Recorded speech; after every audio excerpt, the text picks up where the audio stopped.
سلام بچه‌های عزیز، امروز میخوایم با هم دیگه یه بستنی انبه‌ای با هم دیگه آنباکس کنیم. بهتون بگم که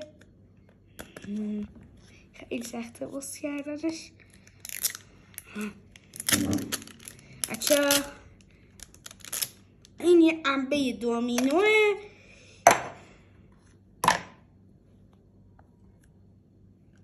بخوریدش، خیلی خوبه، خیلی خوشمزه است. بریم یه تست کنیم.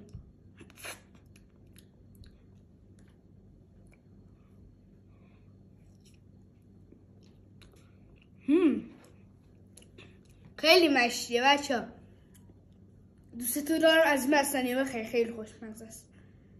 بچه ها حالا یه بستنی دیگه آوردیم، اینم عین اونه. از شیر و انبه ساخته شده و از کارخونه میهنه. بریم ببینیم چیه.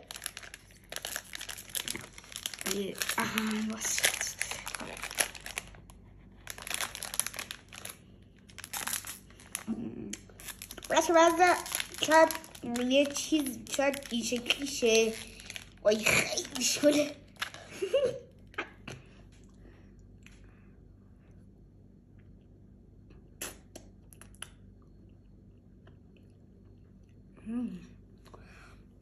خیلی خوشمزه است. بچه‌ها حس کنم دارم انبه میخورم. خیلی خوشمزه است آخه.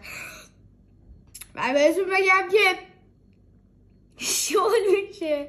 خیلی خوشمزه است، خیلی خوشمزه است. کارخونه میهنه، یادتون نره میهن. بریم پیداش کنیم، نوش جون کنیم. مشتی ترینه. ای بچه هواپیما اومده، ببینیم چی آورده. اصلا یه خوشمزه.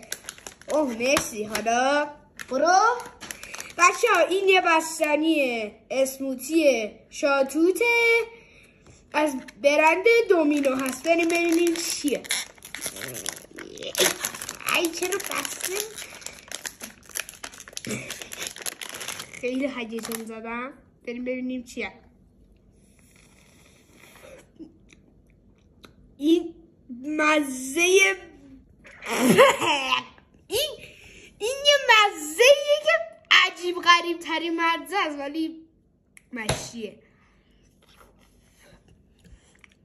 بیا شما که نمیتونید بخورید چون تو فیلمی.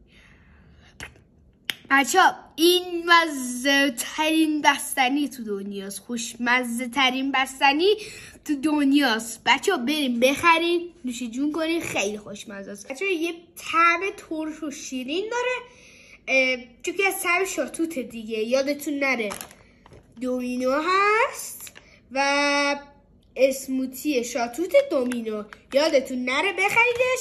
خیلی دوستتون دارم. خدا نگهدار.